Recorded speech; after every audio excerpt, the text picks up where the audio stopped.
এক গাধা ও এক শিয়াল। অনেক কাল আগে এক গ্রামে বাস করত এক ধোপা। তার উদ্ধত নামে একটি গাধা ছিল। গাধাটা সারাদিন ধরে শুধু ধোপার ভারী ভারী কাপড়ের বোঝা বয়ে নিয়ে বেড়াতো। কিন্তু ধোপা তাকে যে পরিমাণ খাবার দিত তাতে তার পেট ভরত না, খিদে মিটত না।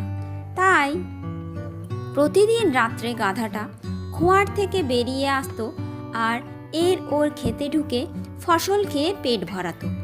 কাছাকাছি বাস করত এক শিয়াল। সেই সব ফসল খেতে গিয়ে তাদের দুজনের সঙ্গে দেখা হতো প্রতিদিন। দুজন ফসল চোরের মধ্যে ক্রমে বেশ বন্ধুত্ব গড়ে উঠল। একদিন রাত্রে তারা গিয়ে ঢুকলো এক চাষির খেতে। যেদিকে তাকানো যায় সারা ক্ষেত জুড়ে শুধু সবুজ রঙের কচি কচি কাঁকুড়। সেই সব কাঁকুড় স্বাদ মিটিয়ে খেতে খেতে তারা মনের সুখে গল্প করতে লাগলো। গাধা গল্প করতে করতে হঠাৎ বলল, কি অপূর্ব জ্যোৎস্না! এমন চন্দ্রালোকিত রাত্রে আমার ভীষণ ইচ্ছা হচ্ছে গলা ছেড়ে গান গাই। শিয়াল তখন বিদ্রূপের সুরে বলল, তুমি গানের কি জানো যে তুমি গান গাইবে? তার এ ধরনের মন্তব্য শুনে গাধা বেশ রেগে গিয়ে বলল, লোকে তোমাকে বুদ্ধিমান বলে, কিন্তু এখন দেখছি তুমি একটি বোকার হদ্দ ছাড়া আর কিছু নও। তুমি যদি আমার গান শোনো তাহলে তোমার সমস্ত হৃদয় আনন্দে পূর্ণ হয়ে উঠবে। তোমার শিয়াল মাঝপথে তাকে থামিয়ে দিয়ে বলল, ব্যাস ব্যাস, অনেক বলেছ। তুমি যদি গলা ছেড়ে তোমার রাগিনীতে গান গাও তাহলে তুমি বিপদে পড়ে যাবে, এই বলে দিলাম।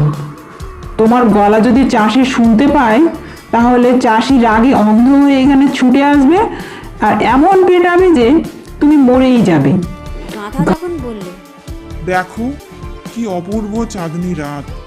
তুমি বলো, এমন রাতে গান না গেয়ে কি থাকা যায়? তুমি নেহাতি বেরসিক, তাই এমন কথা বলছো। তার কথা শুনে শিয়াল হঠাৎ তাড়াক করে একটা লাফ দিয়ে উঠল।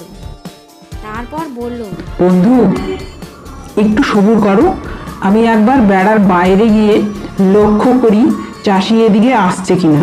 ক্ষেত থেকে বেরিয়ে শিয়াল আর কোনো দিকেই তাকালো না, সোজা এসে লুকিয়ে রইল ঘন একটা ঝোপের মধ্যে। শিয়াল বেরিয়ে যাওয়ার পর গাধা প্রাণ খুলে গাইতে শুরু করলো।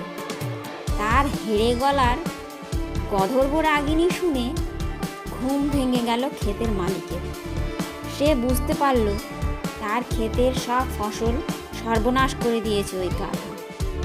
চাষি আর দেরি না করে একটা মোটা লাঠি নিয়ে তেড়ে এলো গাধার কাছে। গাধা রাগিনীর উপযুক্ত পুরস্কার পেল। চাষির বেদম লাঠির ঘা খেয়ে গাধাটা অর্ধমৃত হয়ে মাটিতে পড়ে রইল।